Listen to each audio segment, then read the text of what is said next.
Lately, there have been a lot of conversations, questions, and debates about black leadership or the lack thereof these days. Who do we have that's representing us right now? I know we're not talking about the D.L. Hughley's, the Roland Martins, the Willie D's, the Al Sharpton. I know we're not talking about them, right? Because they've been selling us up the river for a very long time. And we're not listening to the Obamas no more. Especially while we're living through the most racist administration that we've seen in our lifetime. In the United States of America, you don't have to apologize for being white anymore. And with it feeling like this administration has rolled back the hands of time, a lot of people are looking at our black leaders from the past with a different lens. Martin Luther King Jr. First, I want to say I love the work that you're doing as a reverend. It's really motivating how you can bring people together. My name's Brian from the CIA. How would you like to come and work for us? But I'm Jew. Welcome to the channel. Please like and share the video. Don't forget to sub. Now, let's get into it. The cycle goes like this. First they love you, then they hate you. In 2026 though, it seems that the people are turning on the Dr. Martin Luther King. Now, the reason for this happening is because in this current political climate, race relations are at an all-time high. Race relations are at an all-time low. Feels like we went back to the 1960s where overt racism is being normalized across the board. We're dealing with a racist administration that is anti-diversity and proud of it. They're trying to take away black people's power of the vote, and they're doing everything they can to erase black American history. It definitely feels like Jim Crow 2.0 to a lot of people. So people are starting to look back at history, and what we're noticing is that a lot of the same shit they was dealing with back then, we dealing with right now. And with this being the case, I'm guessing that a lot of people have been studying black leaders before us, specifically the great Malcolm X. Now, the thing about Malcolm X is that his stance was the polar opposite of Dr. Martin Luther King. He was more militant, having our own infrastructure, staying separated, as Dr. Martin Luther King, on the other hand, wanted to integrate. He wanted to come together. And the way I look at it is Malcolm X saw the world for what it is, and Dr. Martin Luther King saw the world for what he wanted it to be. Especially when he was with the Nation of Islam. He was super militant, super anti-white people. He rejected integration, didn't believe in nonviolence, meaning if you put your hands on me, I have the right to respond. I do believe that the black man in the United States and any human being, anywhere, is well within his right to do whatever is necessary, by any means necessary, to protect his life and property, especially in a country where the federal government itself has proven that it is either unable or unwilling to protect the lives and property of those human beings. And they were terrified of him. And with me specifically, I lean heavily towards the way that Malcolm X was going. And the crazy thing is, a lot of people don't even notice, at the end of MLK's life, he was leaning towards what Malcolm X was talking about. It come together. Malcolm X was kind of regressing on his black supremacy ideas. MLK was kind of coming off the we need to move in with them. Toward the end of both of their lives, they both went from being polar opposites to much closer together ideological-wise. Malcolm had already left the nation. He started traveling more, went to Mecca, saw Muslims of all different shades and colors, and believed more in working with other people. Whereas Martin Luther King at that point, by the end of his civil rights fight, was tired, was weary, was jaded. He went from being super optimistic about people and the system changing to kind of accepting the reality that there will always be racism and white supremacy in some shape or form in this country. It's a cruel jest to say to a bootless man that he ought to lift himself by his own bootstraps. And many Negroes, by the thousands and millions,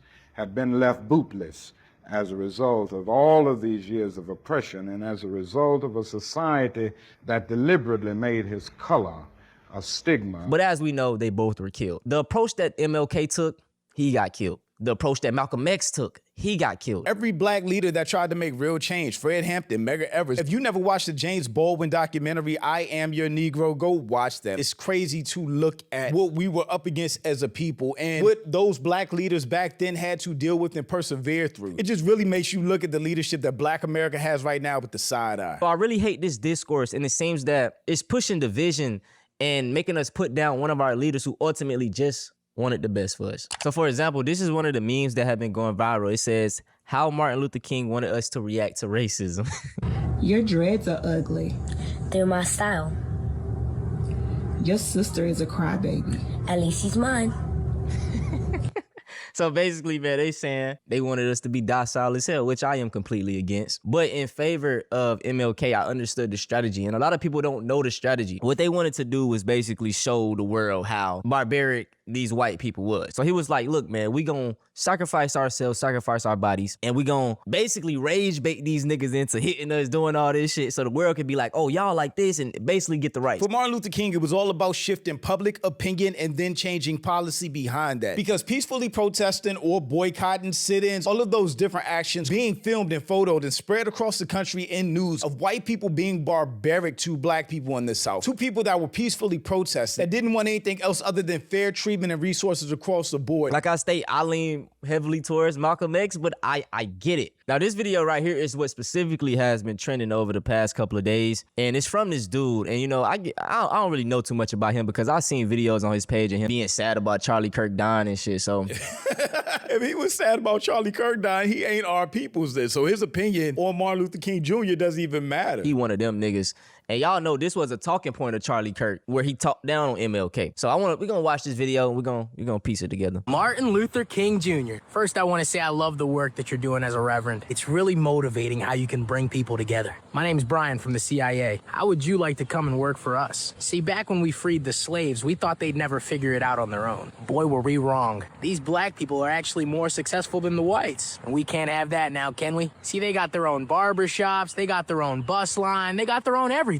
So their black dollars are never ending up in white pockets. That's where you come. Yeah, and that was the whole thing with Malcolm X. It was like, bro, we gotta let's worry about building our own infrastructures. And once again, to be fair to MLK, maybe he had this mindset because if y'all didn't know, there were multiple black thriving towns, right? And every time we had something, these people came and burned it down to the ground or was messing with us. Correct. That was going to be my point. People are hypercritical about Martin Luther King, his legacy, about integrating schools and mixing black people in with white society and what that did to us as a culture, if it watered us down or not. But at the end of the day, if you look at the inverse and you look at Malcolm X's strategy, which goes back to Booker T. Washington versus W.E.B. Du Bois, you could put Martin Luther King on the W.E.B. Du Bois side, where they wanted to change things through policy, law, and integration. You can look at the other side, the Booker T. Washington and Malcolm X side, as isolationists. They wanted black people to have black towns, build our own crafts. But with the Booker T. Washington example, he was okay with black people being subservient to white people. I definitely lean more toward the Malcolm X theory of independence, of us staying segregated and building our own towns and communities. But that wasn't the perfect solution either, because we still will be in this racist country, in this racist system, and they never left successful black towns alone before. They flooded them, they destroyed them, used eminent domain, massacred the people on them to take property and loot. They would have never stopped fucking with us and setting us back as a people. And I definitely think integration had its own drawbacks, especially with policies that followed, which broke up black families and made a lot of people dependent on the government, on a government that hates us, that's racist against us, that doesn't want anything good for us. So I don't think there was a perfect solution back then, but it had to go one way or the other. This whole CIA recruiting Martin Luther King thing is just bullshit, especially for a man that died for black people. So I'm guessing MLK was like, all right, bro, since y'all want to let us have our own shit, then y'all gotta let us, be into y'all.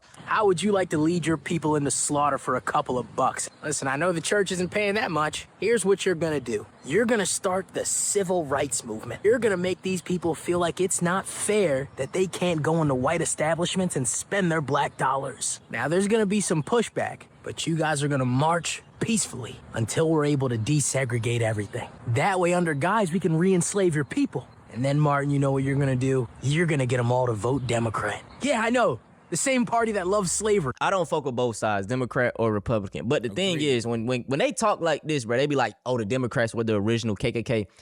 No shit, my nigga. But in 2026, you gonna tell me that the Republican Party is any better? They are most definitely KKK now. What are you talking about? Thank you. Black MAGA, these black conservatives always go and say, Republicans are the party that freed the slaves. There was a whole ideological shift that nobody likes to acknowledge, where for the last 100 years, Republicans have by far been the most racist political party. Even though I'm an independent too, I don't rock with either of them for real. He believed that the black family is only doing well because they have two-parent households, and they're sticking together. We're gonna break that up. See, we're only gonna offer welfare to families that only have women in the household. And women, just like they've proven time and time again, they're always gonna choose the money over the man. If we break up the black family, then we'll be able to route those black men right to jail, where we can enslave them again. That's a fact. Now, don't you worry, Martin.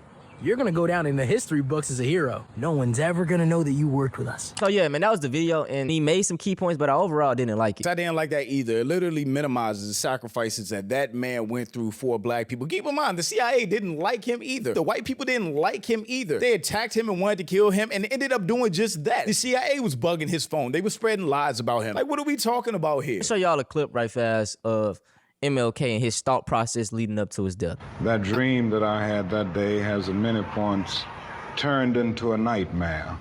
Now, I'm not one to lose hope. I keep on hoping. I still have faith in the future.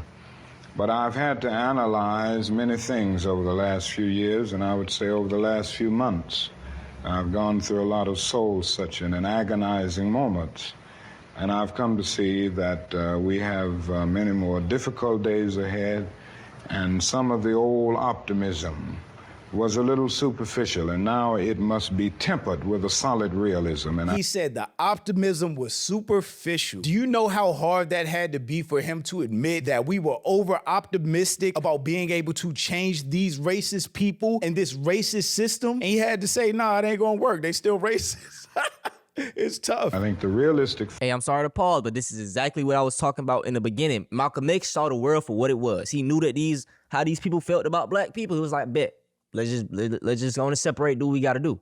MLK, on the other hand, wanted to see the world for the future. But as y'all can see, leading up to his death, he was coming back to reality. And I believe this is why they ended up killing him. On top of that, if you've never read the autobiography of Malcolm X, please make sure you do. This is one of my favorite books ever. This book literally changed my life. In it, you see the life he lived, and you understand why he was already jaded coming into the world. He had already seen racism. He had already lived in the streets. He knew how gritty and how bad things actually were. And I'm sure MLK knew that to an extent, but they just had two completely separate worldviews coming into the civil rights era. Fact is that we still have a long, long way to go. So yeah, man, that's pretty much the clip. And as you can see, he was coming to a realization. If Malcolm X would have got the push that Martin Luther King did, we wouldn't be where we are today. If you go watch Malcolm X's interviews from 60 plus years ago, the shit that he is talking about, we are still seeing today, and was so ahead of his time. That's exactly why he was such a threat. Martin Luther King was becoming way more conscious towards the end of his life, and he himself even acknowledged the fact that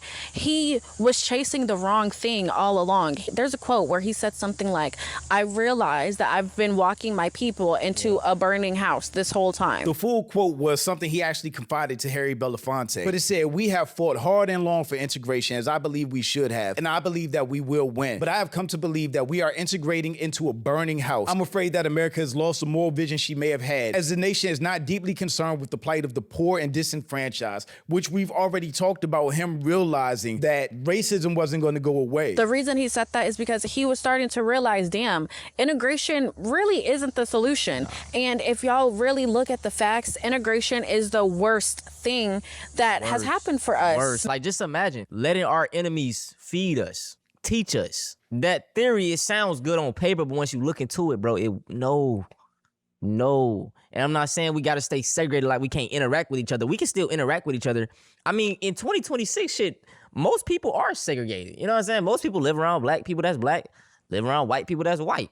But the only thing is, especially in our black neighborhoods, that we don't own the shit in our neighborhoods. How is it that we live amongst each other, but we don't own any of the infrastructures, right? All of the stores, the hair stores, they owned by non-black people, but you go to the white neighborhoods, they owned by white. I've talked about that a lot on my channel. Due to systematic racism and banking discrimination, we couldn't even get loans to open businesses in our own communities. They would give Asian people loans to open up stores in black communities, but not black people. And they absolutely were pitted against the black community. Yes, this is really important. Asian Americans were redlined from opening businesses in white neighborhoods because white people didn't want Asian Americans operating in their neighborhoods and didn't want Asian Americans profiting off of white people. But because the positionality of Asian Americans is weaponized to oppress black people, Asian Americans were being given loans to open businesses in black communities, even though black people were not able to receive loans to open businesses in their own community. So it's like, what the fuck? Oh, we already segregated. We might as well get the best of our philosophy was we are better off separate. Since y'all cannot treat us like humans, since y'all cannot treat us as equals, just leave us the fuck alone. Yeah. Let us branch off and do our own things. But you want to know why we can't do that? Is because this is all about power. This is all about fucking control. The black dollar is too powerful. Because once we were taking the steps that we needed to take within our community, what happened? They burnt down the Black Wall Street. You're burning down the things that we are building. You are constantly setting us back. Right, so I guess my point was, what would be different if we were completely segregated all this time? I do think we would be more independent, more efficient as people, more reliant on each other. I do think we would have flourished in a lot of ways that we haven't been able to do integrated. But this racist system, which wasn't even trying to let us vote, would never let us build Wakanda in this country. It will only let us flourish so far completely segregated. So I guess what's the answer? Would we have been better off as a people together segregated? To an extent, yes. But where would that have gone with this racist ass country and government? And that's because true liberation was never the end goal for the white man. At least when it comes to Black Americans and the enslaved Black people that they kidnapped and tortured for centuries, they never planned for us to truly be liberated. They always planned for us to be 3/5 of a human, and they always planned for us to be seen as beneath them. This is why the Constitution is built the way that it is. This is why things like the 13th Amendment exist. This is why things like the war on drugs exist. Crack was placed in our communities. Crack and weapons. This is why we are never going to truly free ourselves until we stop chasing white acceptance. We stop asking our oppressors to be the same people who are going to liberate us. That makes no fucking sense. It's never going to happen. We will all truly be liberated when we look within our community. We all heal ourselves, which will lead to us healing the community. I definitely understand her point about integration being the worst thing that happened to Black people or a bad thing for Black people. I definitely think that has some points to it. But then she started talking about white acceptance. Ain't nobody I know trying to be accepted by white people. Everybody's trying to live their lives, be themselves, enjoy their families, be Black, happy in this country, and keep it moving. I don't know. I guess the conversation really is still between W.E.B. Du Bois and Booker T. Washington, Martin Luther King Jr., and early Malcolm X about what would have been most beneficial for Black people, whether it was to stay segregated and independent or be integrated into this white society, which has its own problems for the Black community. I highly recommend everybody read the autobiography of Malcolm X by Alex Haley. I've read it twice now, and I actually got my wife reading it right now. It's just crazy because at that time period, y'all, leading up to his death, man, he was so hated. I mean, he was hated. And it's just a stark contrast to how I see everybody praising him in 2026. We see all this love for him. But at that time, he had Black people talking shit about him, white people everybody talking shit about him. Yeah, it's a lot of revisionist history going on, especially with the hate that Martin Luther King is getting right now and the praise that Malcolm X is getting. Everybody hated the Nation of Islam. Everybody hated Malcolm X. Black people hated Malcolm X. He got death threats from everybody. They tried to bomb that man's house. They were trying to get Malcolm X up out of there. So it's good that he's getting his flowers and respect now and people are understanding his vision. But at the same time, that doesn't mean we should shit on Martin Luther King for everything that he accomplished for Black people. No matter whether you agree with him 100% or not, that can be up for debate. But that man sacrificed his life for us. Both of them did. Yeah. But basically, man, like I stated in the beginning, man, they love you first, then they hate you, or they hate you first, then they love you. But I want to end this video off with one of the best clips that you will see from Malcolm X. Right here we got Malcolm X threatened. He told them where he was going to be. by Klanswoman on air in 1965. I don't want y'all to hear his response, bruh. On the WINS contact number, Judson 26405. This is contact, you're on the air. Hello, Malcolm? Yes? The Ku Klux Klan should get you. Thank you very much. Let me point something out to this lady. I'm invited to Mississippi next week. I'll be going to Mississippi next week.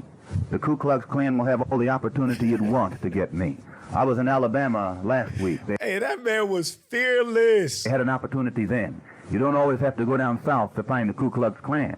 Evidently, one is your father, or you wouldn't be able to speak as you do. So in short, y'all, Malcolm X said, pull up, fuck, nigga. I ain't hard to find. Shout out to Antonio, man. That was a dope video and a great discussion I think we need to be having as people, especially when we're looking at the parallels from 60 years ago to right now and how much is reversing or hasn't changed in the first place. A lot of leaders from civil rights weren't on the same page all the time. They had different ideals and different outcomes that they wanted, but at the end of the day, they all wanted the best for Black people. And I think that's important, especially with all the discussions that we have going on now. Black people sticking together, improving our circumstances, keeping the Black dollar in the Black community, building financial power, and taking back some of the control of our destinies and especially our communities. But again, shout out to Antonio. Super dope video. I love that discussion. But shout out to my channel and Patreon members. Thank you so much for supporting, and thanks for watching. Y'all let me know what you think about all this in the comments. Also, make sure you check out the next video, and don't forget to follow me on Instagram for behind the scenes and life stuff, and I'll catch you next time. Peace.